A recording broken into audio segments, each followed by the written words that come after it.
start with the equipment that you'll need to start jelly printing. So the first thing obviously is a jelly plate.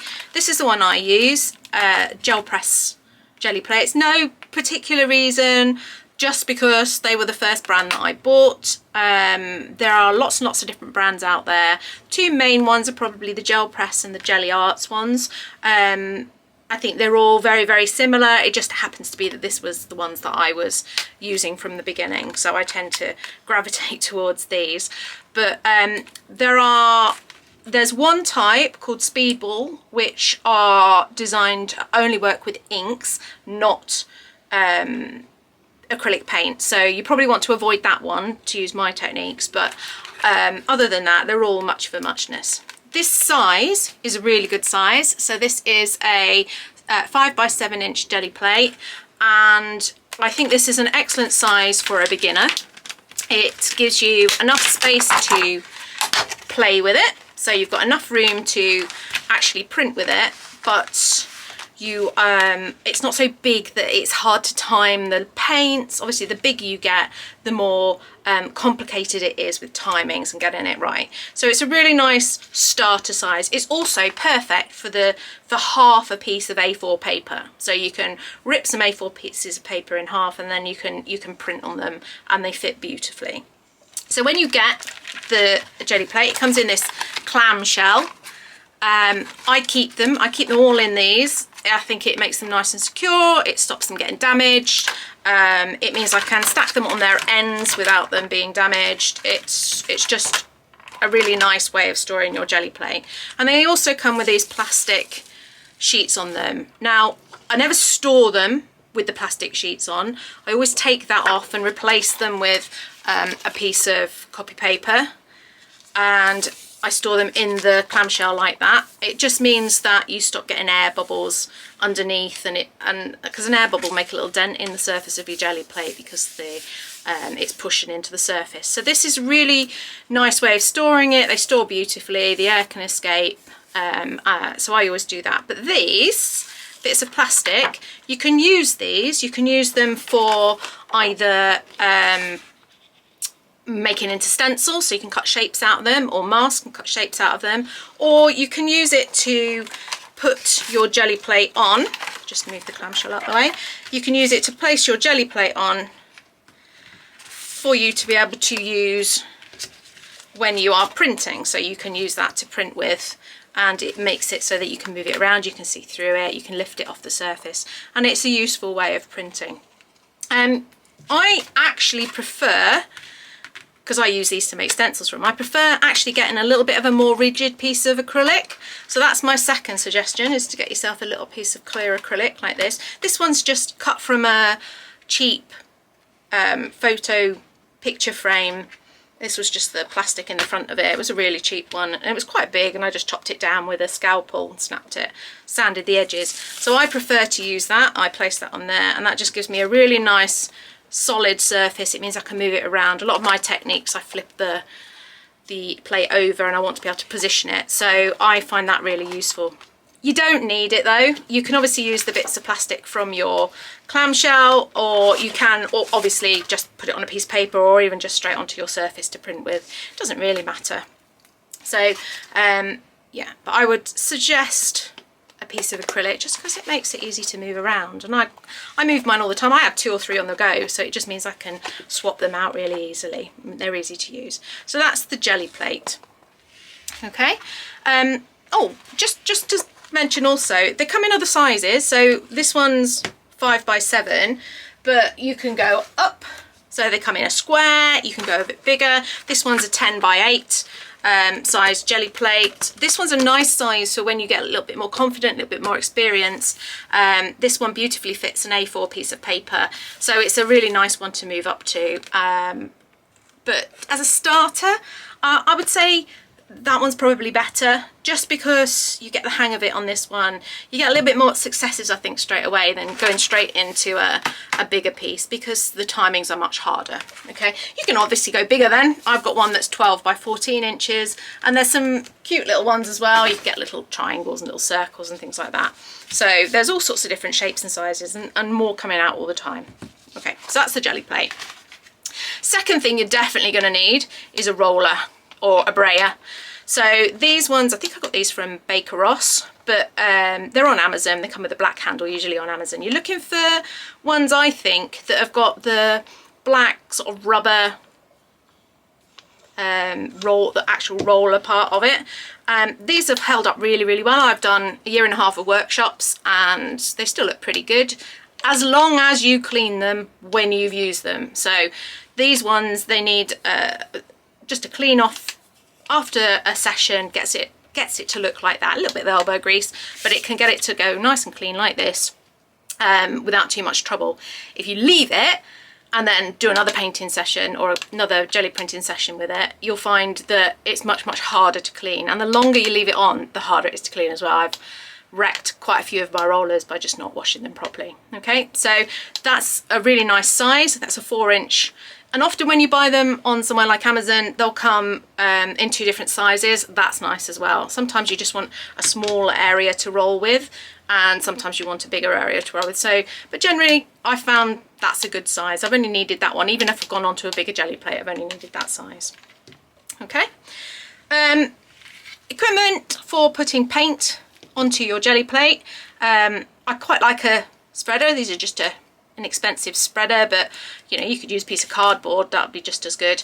And when you put the paint onto the surface, you can put a blob on there, and then you've got a little bit more control about how much paint you put onto your jelly plate. The sponge, you use that again to transfer paint across. These little cosmetic sponges, they're really nice and they go on really smooth, but they can be quite expensive, you know, when you're getting through a few of them.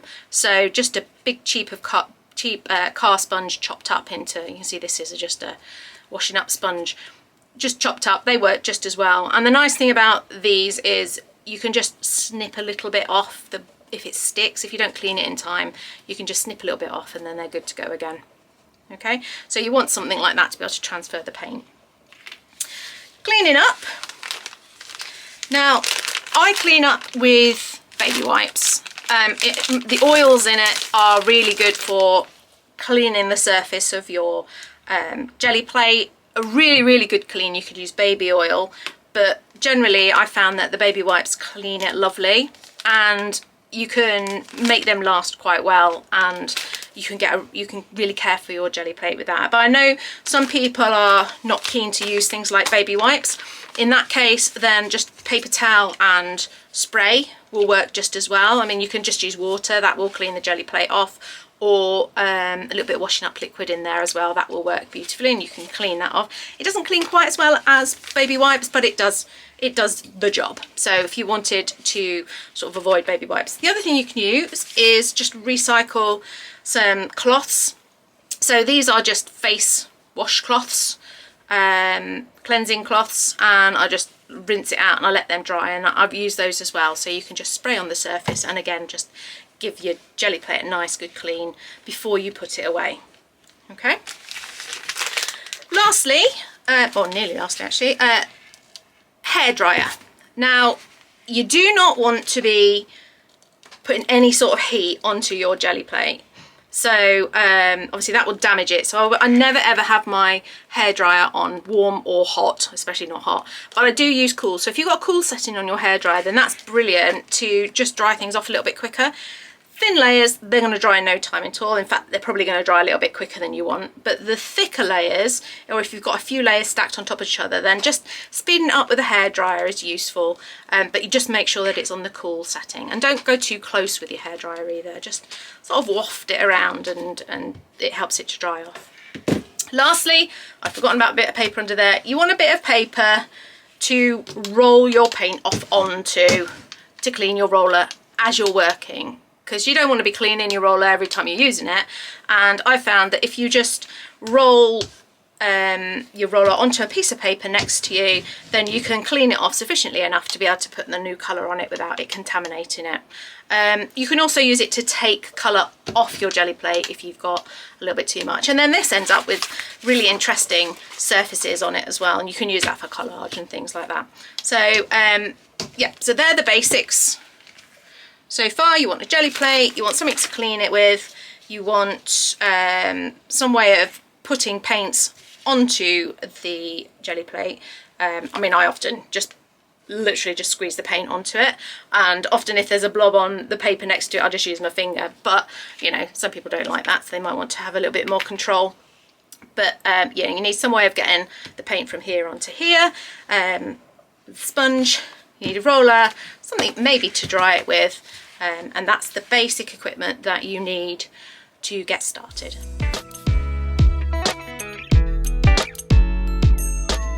There are so many different materials and media that you can use on a jelly plate, and honestly I could be here for over an hour talking about all the different things that you could try, but these are some of my favourite materials that you can use, ones that I use in both my workshops and in my own practice as well.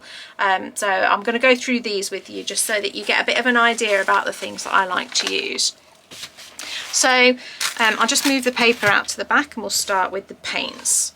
I honestly believe that the best paint for you to start out with when you are jelly printing is whichever acrylic paint you already have at home. So if you've got some art materials at home and you've got acrylic paint, start with that, because I'm not particularly bothered about what brand I use. I use lots and lots of different brands depending on what I want to do with it. This one, for example, I love this paint. So this is cadmium orange hue, Daler Rowney. I have a few Daler Rowneys, but I love this one, and I mean, it's empty at the moment. I need to buy myself another one, but I like that specific orange. But there are others that I like in different brands, and I'm not bothered what the brand is. I just try the different colours and see if it works for me. These paints, the Pebeo paints, I really like those. I use these on my workshops, almost exclusively on my workshops, and I find that they are really good for the students to use. They consistently get good results from them. They're really strong colour, so it's really vibrant, and if it's opaque, if it says it's opaque, and basically when they put the colour down, I can't see through what's under the print. Transparent, again, you've got a lot of variety there. I can put it down and I can still see through it, and you've got some fun colours, some metallics, fluorescent, and this one's a fun one because it's got a bit of an iridescent surface to it. I don't know if you can see that, but I really enjoy working with that. It's good. It's not too dusty, it's not too shiny, and the students get consistently good results with it as well. And more I've been using that in my own paintings as well, mostly because I've got it on hand, but I do really like the quality of this paint. Other than that though, I think if it's a name brand, you're probably safe enough. If it's unnamed, quite cheap brand, then you might not have such good results. So if you're printing and it's not working, maybe have a look at what paint you're using. You will definitely need a white. I happen to have Pebeo white here because it's in with my workshop stuff, but that's the one I use at home. So again, I'm using the same paint. You just want it to be quite a thick white. You want it to be quite a high quality white. You don't want any transparency in that at all. But usually any of the titanium whites are perfectly good for that. I use it all the time, calming colours down, making them into tints, thickening colours sometimes to make them a bit more opaque. Yeah, I use quite a lot of white, so white's quite a good one to have. Make sure that you have in your kit. This is Amsterdam black acrylic paint. I like Amsterdam. I've got other Amsterdam paints as well.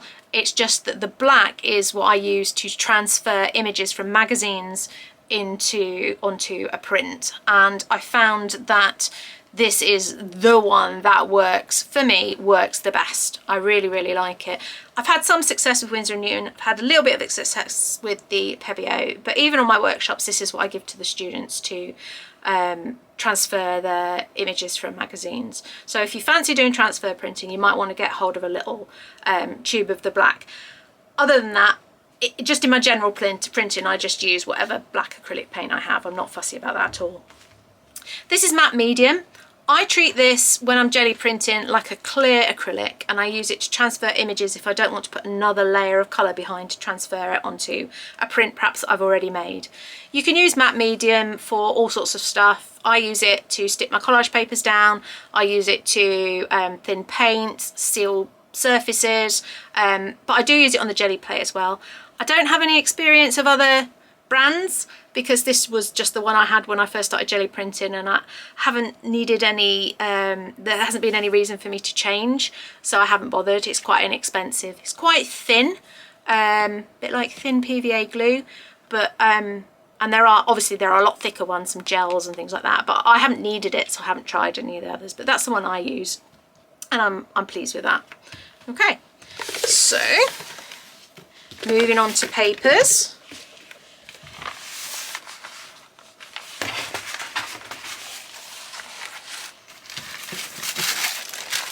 Okay, so as with the paint, the best paper to start with is whatever you have at home. So whatever paper you've got at home, have a play with that. Even copier paper, and actually especially copier paper, printer paper, have a play with that. It's my favourite paper to print with. I use this brand, Navigator, but that's only because I can get it in Tesco.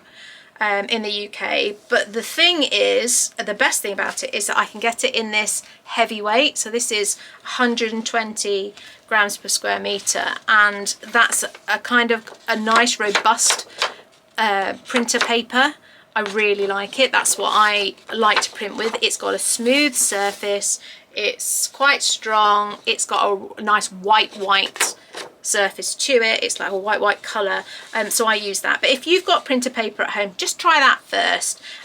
It just might be a little bit more fragile. It might be a bit it might go a little bit buckled on the surface, or sometimes the fibres split away a little bit, and this is a bit stronger. But you know, whatever you have at home is the best one to start with, I think. Other options, there's so many. Once you start looking around, you'll find lots and lots of different options. So I've got cartridge paper, prints beautifully. Watercolour paper also prints beautifully. You get the little sort of speckles in the surface where the paint doesn't quite go into the tooth on the surface, but you might like that. Craft papers and black card. You can use actual pre-made cards to print onto. That's always a nice thing to do when you're starting out. Once you've got a few designs under your belt, you can start printing straight onto cards. And you can also use some nice thinner papers as well. So these ones, I always find these are really good for collage. So you've got things like dressmaking papers, papers out of a book, and some beautiful, this is some Chinese paper I was given, but Chinese and Japanese papers that are also wonderful for printing on. Okay, you can use those for collage because they go down lovely and flat. But you can also use things like, this is wet strength tissue paper, and the nice thing about this, and my absolute favourite, this stuff, this is called Gelli paper, it's really nice and thin, but it's still quite strong, so you can wet it and it'll hold up really quite nicely. So this is it's called Gelli paper, like delicatessen paper, and the idea is that you can wrap your sandwiches up and your burgers, I suppose, and I think you can get it quite readily in other countries, but in the UK you just can't. You have to buy this online. You don't get this over here really. So I bought this from Jackson's. You can also, I think, still get it from Amazon. I think this is about maybe £13, but I use it all the time. So it comes in a box of 500. There's a few sizes. This is senior size, which fits on my 10x8 jelly plate, lovely. But it's a box of 500, and I've been doing workshops and my own, when I'm printing out collage papers, I print loads and loads and loads of collage papers, and this is my 4th box and it's full. So you know, I've got, this has lasted and lasted and lasted. But I like the Gelli papers and the collage papers, the tissue papers, because when I use those on my jelly plate, I use it to remove colour in the first instance. For example, like this paper here, where I've tried to remove the colour around the leaves that I've been printing, and it can get into all the little gaps, and you can use it on stencils to get the colour out of the gaps on the stencil, and it picks it up beautifully. But the best thing about it is that you can use it as collage paper, and it's just absolutely an absolute delight to collage with. It's when you stick it down, it goes sort of transparent, so that you can just see the colour, and the bits in between are transparent. So it's just a really, really nice collage material to use. Definitely worth having a think about whether you'd like to do that. I would definitely start with some tissue paper, because you can get that, you know, things get sent to you in tissue paper. Start with that first. But if you are liking it a lot, or you're finding that that's just a bit too fragile, you might want to have a go at some deli paper, because it's well worth it. So overall takeout from this little materials bit, just try what you've got at home to start with. See what you've got, use the paints you've got, use the papers you've got, get a little bit of a feel for it, see what you like working from, and then once you've got the idea, you can always start adding to your collection, add in a few paints here and there. You might buy yourself a pack of paper, but you know, just see what you have to start with, and yeah, just have a play.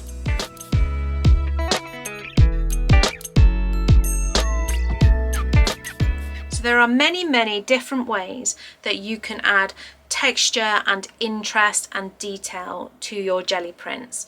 And the process is basically that you've got your jelly plate, you roll some paint on, you push something into the surface. When you remove it, it leaves a lovely detailed print that then you can then transfer onto the paper of your choice. And I honestly think that the best place to start when you're looking for ways to add interest to your prints is to start at home and look around your house, see what you can find. So if we start there, so I'll move all these bits up. So just looking at what I found by just having a quick look around my studio and seeing what I've got available to me that I can use. I've got all sorts of different textures just from looking around my home. So I've got this. I think I was given this maybe on a course of some sort. And it's just a lovely texture. So when I put it onto the jelly plate, I can remove the colour in between and I get all these little shapes. Or when I remove that, I've got the print of it on the jelly plate as well. I really enjoy using this. I don't quite know what it is. It feels like some sort of plastic. I don't know what that is. It's some sort of plastic collage material. Stuff like string. String is brilliant. You put that on the jelly plate, you take a print, and you'll get a lovely effect from the void where the string was, and then when you pull the string off, you've got the detail of the string as well. Got things like packing materials. So this came on a delivery that I had. You can see it's got these lovely wavy lines, but also things like when you get a disposable coffee cup, when you have a takeout coffee, you can get these really lovely like fine corrugate. In fact, all corrugated card makes really nice prints. You can even rip some little bits off. So definitely look out for anything with a surface like that. You can use textured wallpapers. They make wonderful prints. Jelly printer's absolute fave, which is bubble wrap. Lots of different sizes. This is like a little micro bubbles, but they make a really lovely print of like these little squished circles on your prints. So that's a really nice material to use. Things like lace and trims, they make lovely prints. And my absolute favourite, which is leaves. So if you want a botanical print, and the nice thing about the leaves is, depending on which side you print on, you get two different effects. So when you print on the veiny side, it's a different effect when you print on the what would probably be classed as the front of the leaf. So definitely lots and lots of things that you can find around the house to print with. Even things like Lego, that prints really nicely, or even paper towel. The texture on a paper towel gives you a lovely sort of swirly pattern, depending on what your paper towel pattern is, on the surface of your jelly plate. So yeah, lots and lots of things that you can look out for around the home. Okay, so I'll move these out of the way. Next up are stencils. This is along the same lines as the textures that we've just had a look at, as in you're finding things to push onto the surface of your jelly plate to try to make a mark. So I've made these ones myself. I just put some foam, some kids foam, like this sort of thing, on cut to shape and put it onto blocks or onto pieces of card, and I use that to print with. And as I don't remove any of the paint, I don't clean them, they just get grungier and grungier, but I quite like that. I like the surface texture. You can of course buy commercial stamps, and they do work really nicely, but the problem with it is the cleaning. So with the commercial stamps, because they have such fine detail, you print it a couple of times and then you're going to have to wash it, and then you're going to be spending ages cleaning in the gaps. So they do work lovely, but I found that unless you're prepared to clean them really, really carefully afterwards, then you're probably better off just seeing if you can find some textures or making a few larger scale stamps yourself. Okay, so moving on. Next up are stencils. So I love using stencils on my jelly plate. It's one of my favourite things. And you can buy commercial stencils, and they do actually work beautifully. A stencil is one where you are trying to get colour into the holes. So these come in square. I think these are from the range, and you get about 5 in a pack, and then they're not very expensive. I'd say maybe £2 or £3 for a pack of 5, but they are worth getting because they are lovely tiny little details. You can see how detailed the holes are in these stencils, and again, I don't wash them, I just let them get really grungy, and occasionally a big chunk of paint will peel off, but I don't mind that either. I do make them myself as well, so I'll make a stencil. So for example, I would use something like, remember this stuff is from the jelly plate when you buy it new, so I just draw it out and I cut that out and make my own stencils with it, and that lasts beautifully. And I also use it to create masks. So this is a mask because I'm printing the outside of it, so it's masking areas, which is the design, and in fact that's a mask as well, unless I was trying to get the holes. But I use it to make masks and stencils. I cut them out of those, you can see that. But you don't have to use the plastic, you can just use cardboard, so just a piece of card, cut your shape out, it works as well. And or you could use things like the plastic off packaging, or even an old folder. Again, these would make nice stencils. The thicker it is, the harder it is to get it quite so much in the detail, and actually harder to cut. So nice thin plastic is probably best. But yeah, size wise, again, if you're cutting it, you can go up to whatever size you like. So this was my big jelly plate, so I just cut the stencils out of that, and that means I've got a stencil to fit my jelly plate. Okay. Next up is images.